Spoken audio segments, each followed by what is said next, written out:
Hello, I'm Adam, the learning coach. I'm the piano teacher you wish you'd had the first time, and I want to talk today about banging your head into the wall.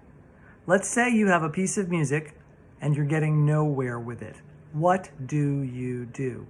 Should you keep playing it again and again and again until the ice breaks? Will it magically improve?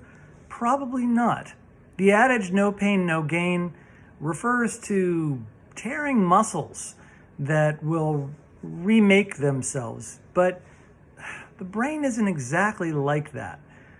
While it is true that you have to experience some discomfort in order to learn, there's a difference between that sensation of pushing yourself and feeling that slow progress versus bouncing off of something that isn't giving. Then there's something wrong. What do you do? I have 3 suggestions for you. Number 1, if you're working on a piece that isn't coming along, put it away. Just set it aside, if possible, for months, maybe. It could be that A, you need to grow, or B, you're looking too closely at it and you need perspective. It could be that when you come back to it, it'll be a different experience. Are you afraid you're going to lose all the hard work you've put into the piece? You will if you put it away for a couple of months, but not for very long. It won't take you as long to get back to the place you were at as it took you to get there in the first place. So don't be afraid. Now let's say you can't put it away. Let's say you have a performance coming up with this thing and it's got to improve. So number 2, find one thing you can improve in it. And it could be something very small. It could be a fingering problem. It could be something you've never noticed before. It could be a tempo issue.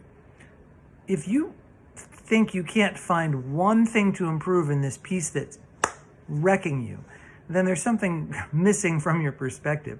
Clearly, it may be that you're trying to solve all the problems at once, and what you really need to do is just solve one thing. And as you solve one thing, you'll solve another and another and another. So shrinking your perspective to find something small may be what you need. Now, let's say that you don't have that kind of time. Then the third thing you need to do is get help. You can contact a teacher. For instance, I am happy to help you if I can. Even just someone casual. Maybe they don't even need to know anything about the piano. Just play for them. If you play for someone else, you may hear more clearly what's going on. And for that matter, if you don't have anyone to ask, you can record yourself.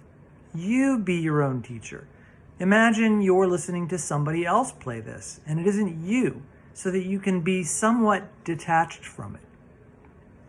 Any one of these things will help you at least inch forward. Sometimes it's a log jam. If you've ever seen a log jam, it's too many logs trying to get through a small space. And if you can make one of those logs go through by pushing all the others away, sometimes there's room for the rest of the logs to come through. So I recommend you do that as opposed to banging your head against the wall, playing the piece again and again and again.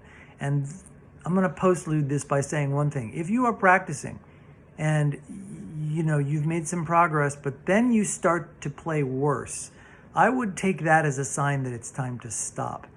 Rarely, once things start going bad that hadn't been bad before, is that a sign that you're okay. It's usually a sign that you're tired and ready to stop.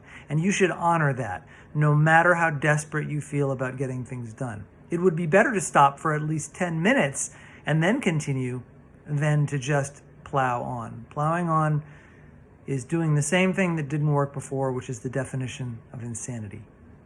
I hope these comments are helpful. If you have additional comments you'd like to share to our audience, please put them in the comments below.